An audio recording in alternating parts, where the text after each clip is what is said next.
Okay, in this video, we are going to decode the residential purchase and sale agreement. I know a lot of people have had questions about what some of this means. If there's a specific question you have as I'm going through and it's not making sense, feel free to message me, call me. We can definitely discuss in further detail. So the first part's pretty self-explanatory.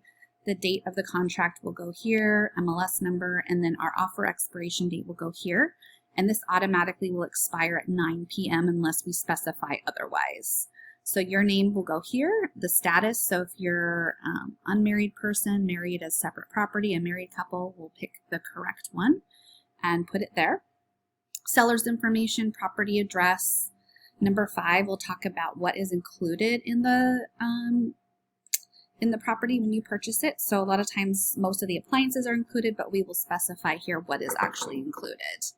Number 6, we'll talk about the purchase price that we are offering. And then earnest money is that good faith money that gets held either by escrow or a buyer brokerage firm. I always prefer to have escrow, which is the closing agent, hold on to the money.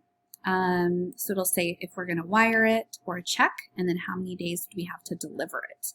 And over here is where we get to check the box, either buyer brokerage or closing agent. I always default to closing agent. That way I know it's being held by a neutral third party.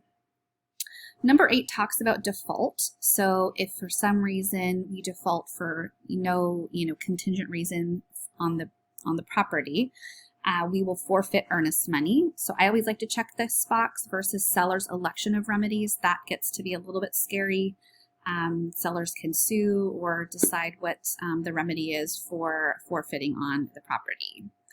Title insurance. Typically the seller will choose the title insurance and buyer will choose the closing agent. I prefer WFG, but you're welcome to choose whoever you like. Closing date, this will go here, and the possession, whether it's if you're gonna get possession on closing or if you're giving some sort of a rent back, you would click other and then put that information over here. Typically keys are handed off at 9 p.m. on the night of closing, as long as it falls between a Monday and a Friday, which if I'm writing the contract, I will make sure it is between a Monday and a Friday, so you can't close it on the weekend. Number 12 talks about services of closing agent for payment of utilities. So escrow will hold back $500 to make sure that final water bill has been paid. So we're just going to check this box here, and that's going to mean they're going to make sure that that final water and sewer bill has been taken care of for you. Number 13, this seems to confuse people a little bit. So it says charges, assessments levied before but due after closing.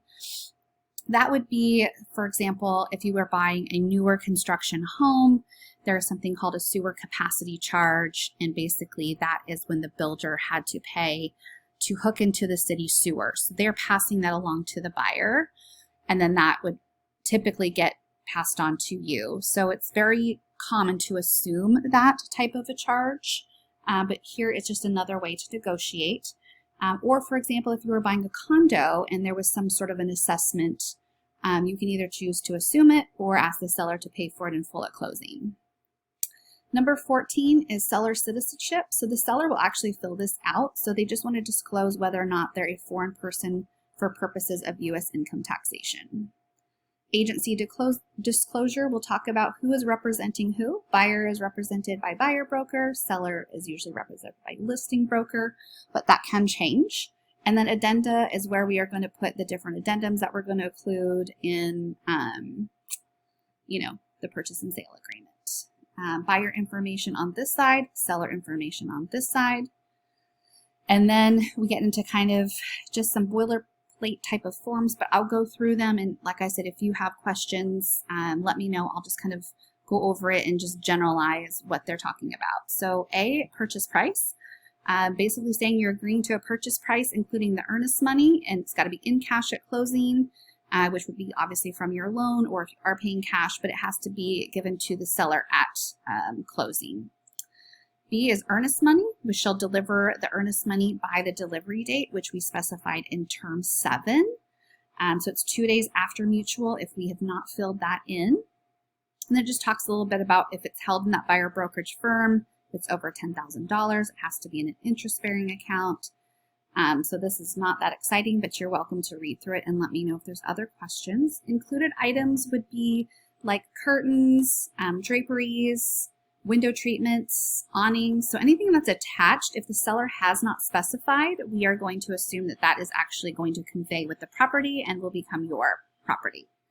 Condition of title, so this basically is just saying that the property shall have a marketable title and that there'll be no issues with the title. Kind of goes along with title insurance, saying that the seller, at seller's expense, will give to you a title report showing that there is no encumbrances, no encroachments.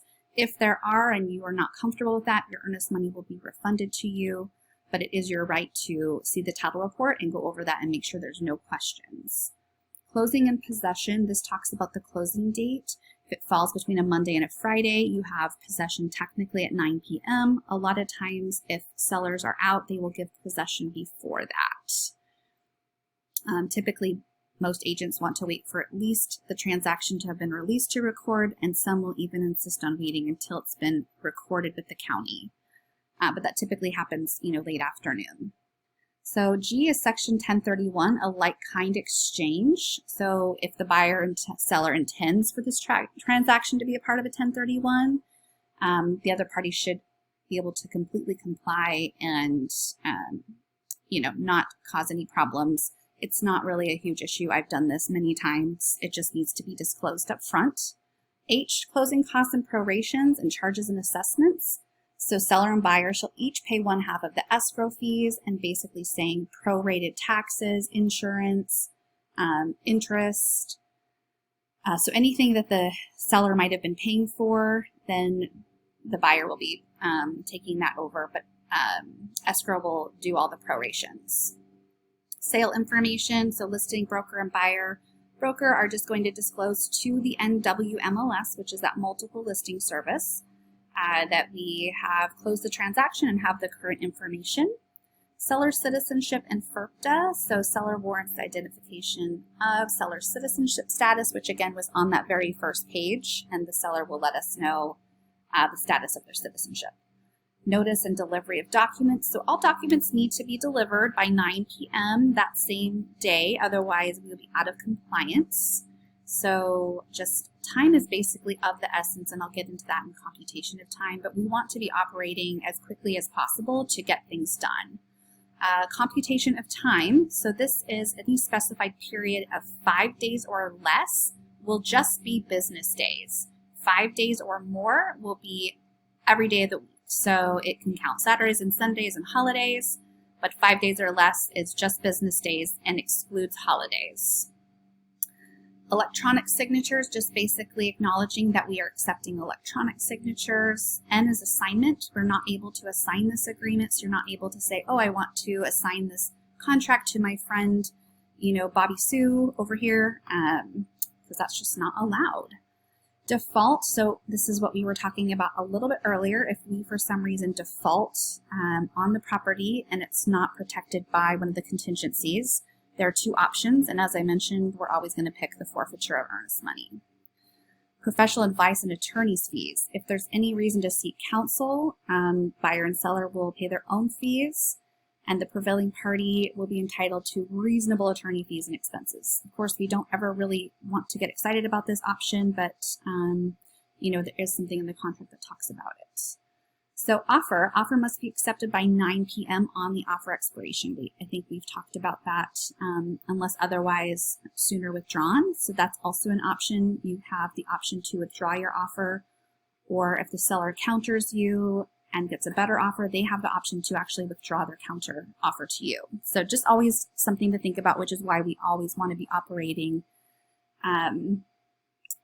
with time is of the essence. So counteroffer, any change in terms presented is considered a counteroffer. So we need to make sure those initials are put on the parts that we're trying to change. And again, the delivery is by 9 p.m. Offering counteroffer expiration date. If there's no expiration date, it automatically defaults to 2 days after the counteroffer or original offer. Again, we just touched on agency disclosure, but on that very first page, it will talk about who's representing who. Commission, seller and buyer shall pay a commission in accordance with the listing or commission agreement which they are party to. So basically the seller will pay whatever commissions that they have agreed to pay. And if the buyer has agreed to pay any extra commissions, that would also be on that form as well. So cancellation rights and lead-based paint. So if a property was built prior to 1978, the seller needs to provide to the buyer what's called a lead-based paint and hazard addendum. So they may have 3 days after this addendum to rescind if they're not comfortable with the information provided. Number W is information verification period. So the buyer shall have 10 days after mutual acceptance to verify all information provided by the seller or listing brokerage. This cannot be, oh, I didn't realize that there was carpet upstairs instead of hardwood floors. It has to be actually like a material defect.